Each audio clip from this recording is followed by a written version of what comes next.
ہماری رحیم ناظرین، ہمارے حویلی لکھا کے بالکل قریب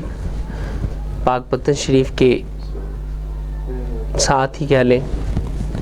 آستانہ عالیہ 39 شریف کے نام سے لوگ جانتے ہیں۔ تو سالانہ عرس مقدس جس ہستی کا ہوتا ہے، اس حوالے سے جو میں جانتا ہوں کہ آپ اپنے وقت کے شیخ المشائخ تھے، قطب تھے، سلسلہ عالیہ چشتیہ کے ایک چمکتے ہوئے آفتاب تھے، قطب عالم کے لقب سے انہیں یاد کیا جاتا ہے۔ ہمارے بزرگوں میں بھی میری والدہ محترمہ کے دادا جان اور والد گرامی کے نانا جان اس آستانہ عالیہ سے مستفید ہیں۔ تو میں نے جو خود دیکھا، چونکہ میری ملاقات جو ہے وہ تو حضرت خواجہ محمد فیاض الرحمن رحمۃ اللہ علیہ ان سے بھی نہیں ہوئی، جو کہ بڑے حضرت صاحب کے پوتے ہیں، لیکن جو ذاتی میں نے کچھ مشاہدات دیکھے وہ میں آپ کے نظر کرتا ہوں۔ میں نے دیکھا کہ جو میرے والد گرامی تھے وہ اس طرح کے جو بزرگ ہوتے تھے ان کے ساتھ جلدی سے ان کی وہ عقیدت اور وہ نہیں ہوتی تھی، یہاں تک کہ چونکہ حالات بھی ایسے ہیں آج کل کہ میں نے اپنی زندگی کے تقریباً 30 سال کہہ لیں تقریباً کہ جن میں مجھے یاد ہے، اس سے پہلے تو باتیں یاد نہیں ہیں، ان 30 سال میں نے ایسے مزارات بزرگان دین کے نام پر بنے ہوئے دیکھے ہیں اپنی آنکھوں سے کہ جن بزرگوں کو قرآن پاک بھی صحیح طرح پڑھنا نہیں آتا تھا۔ تو اس طرح مزارات تو بہت زیادہ بن جاتے ہیں۔ جب کوئی بندہ فوت ہوتا ہے تو اگر اس کی اولاد امیر ہو تو وہ جلدی سے مزار بنا دیتے ہیں، اگر کوئی دین سے وابستہ ہو تو بڑے بڑے القابات بھی لکھ دیتے ہیں، لیکن وہ القابات جو ہیں وہ ان کا سایہ بھی ان میں نظر نہیں آتا۔ لیکن جن خواجہ صاحب کی بات میں کر رہا ہوں ان کی شان اور ہستی اور حیثیت یہ تھی کہ آپ بڑے سے بڑے بھی القابات بولیں تو القابات نیچے رہ جائیں گے اور ان کا مرتبہ اور مقام اس سے اونچا تھا۔ میں بات کر رہا تھا کہ میرے والد گرامی جو ہیں وہ یوں ہی ہر مزار پر وہ نہیں اس طرح عقیدت کا اظہار کرتے تھے۔ چونکہ بصیر پور شریف ہمارا پیر خانہ ہے، تو میں نے دیکھا کہ میرے والد گرامی حضور سیدی فقیہ اعظم رحمۃ اللہ علیہ کے مزار پر جس طرح حاضری دیتے تھے اس طرح سے ہی ادب و احترام کے ساتھ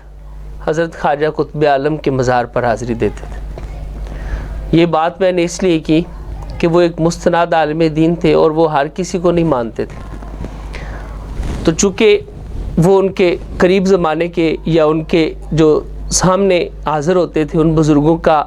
انہوں نے دور دیکھا، ان کی زیارت کی، ان سے باتیں سنی ہوں گی، تو اس وجہ سے وہ زیادہ جانتے تھے۔ میں نے جو اپنی آنکھوں سے دیکھا، سالانہ عرس مقدس کے موقع پر ایک دفعہ میں 39 شریف حاضر تھا، تو مجھے باہر سے کسی نے فون کیا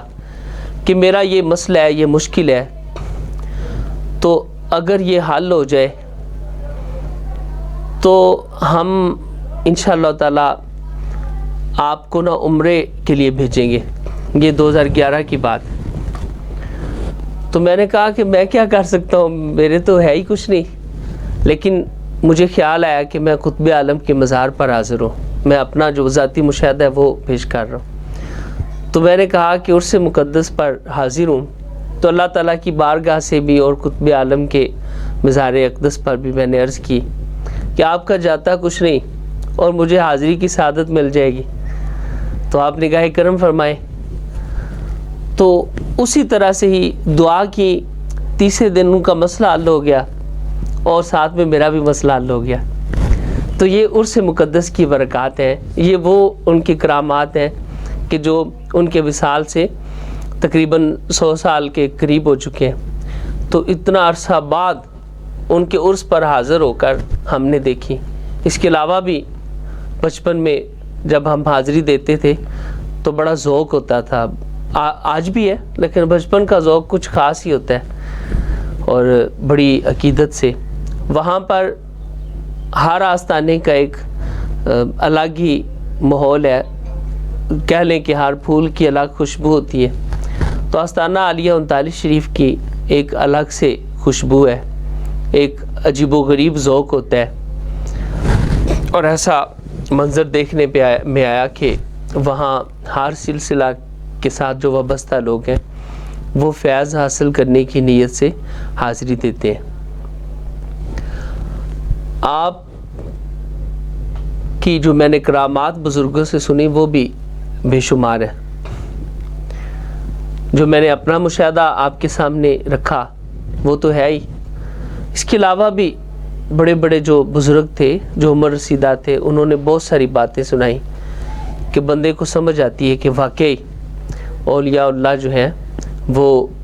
اس طرح کے مقام اور مرتبے کے اوپر فائز ہوتے ہیں. تو اس پر حاضری دینی چاہیے، چونکہ اللہ تعالیٰ کے اولیاء کا جو عرس ہوتا ہے، جو ان کا سالانہ ہوتا ہے، اس پر خصوصی اللہ کی طرف سے تجلیات انوار کی بارش ہوتی ہے. تو جو معتقدین مریدین عرس پر حاضری دیتے ہیں انہیں حاضری کی نیت کر کے جانا چاہیے. میں نے سنا کہ میری دادی جان جو ہیں ان کے والد صاحب بھی وہاں پہ مرید تھے، تو ان سے میں نے سنا وہ کہتی ہوتی تھی، فرماتی تھیں کہ 39 شریف والے پیر بڑیاں کمائیاں والے نے، وہ پہنچ پیندے نے. مجھے پنجابی میں وہ کہتے تھے کہ میں نے جب بھی کبھی انہیں پکارا ہے اور جب بھی کسی مشکل میں نے ان کے وسیلے سے دعا کی ہے تو وہ کہتی تھیں کہ سورج ڈھلنے سے پہلے میری مشکل جو ہے اس کو میں نے حل ہوتا دیکھا. تو اللہ تعالیٰ کے جو اولیاء کرام ہیں یہ اللہ تعالیٰ کے قرب کا بہترین ذریعہ ہے، بشرطے کہ ان کے طریقہ کار پر چلا جائے، ان کی بات مانی جائے. جس راستے پر وہ ہیں اس راستے پر ہم چلنے کی کوشش کریں تو وہ ہماری مدد ہوگی اور ہمارے لیے آخرت کا راستہ آسان ہوگا.